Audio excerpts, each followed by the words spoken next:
আসসালামু আলাইকুম খামারি ভাই ও বন্ধুরা, দেশ ও প্রবাস থেকে যারা দেখছেন সকলের প্রতি শুভকামনা রইল।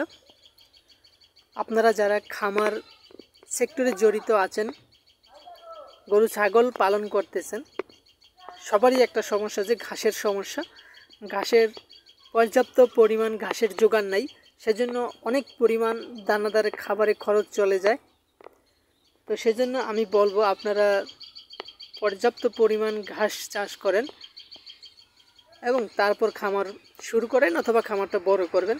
তো ঘাসের যোগান অবশ্যই আপনাকে আগে নিশ্চিত করতে হবে, তারপর আপনি খামারটা বড় করার চিন্তা ভাবনা করতে পারেন। তা না হলে কিন্তু আপনি অধিক খরচের সম্মুখীন হবেন, খরচ কন্ট্রোল করতে পারবেন না। সেজন্য আপনাকে অবশ্যই কাঁচা ঘাসের যোগান দিতে হবে। যত পারেন আপনি কাঁচা ঘাসের যোগান দেন।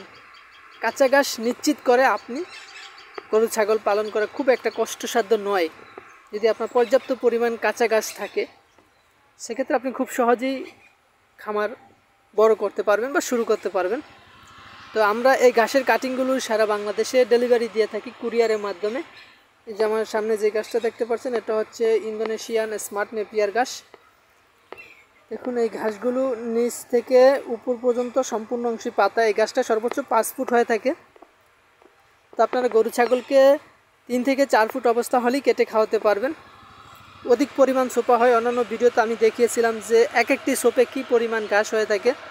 তো আমার চ্যানেলে সেই ভিডিওগুলো আছে, আপনারা চাইলে আমার চ্যানেলটি সাবস্ক্রাইব করে আমার চ্যানেলটি ঘুরে আসতে পারেন এবং দেখতে পারেন এই গাছ সম্পর্কে খুঁটিনাটি সব কিছু, কীভাবে লাগাতে হয়, পরিচর্যার বিষয়, কী ঔষধ স্প্রে করতে হয় মাঝে মাঝে পোকায় আক্রমণ করলে, পরে কোন সময় কাটবেন, সকল বিস্তারিত তথ্য নিয়ে আমার এই চ্যানেলে ভিডিও আছে।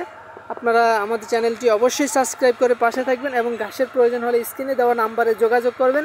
সকলে ভালো থাকবেন, সুস্থ থাকবেন। আল্লাহ হাফেজ।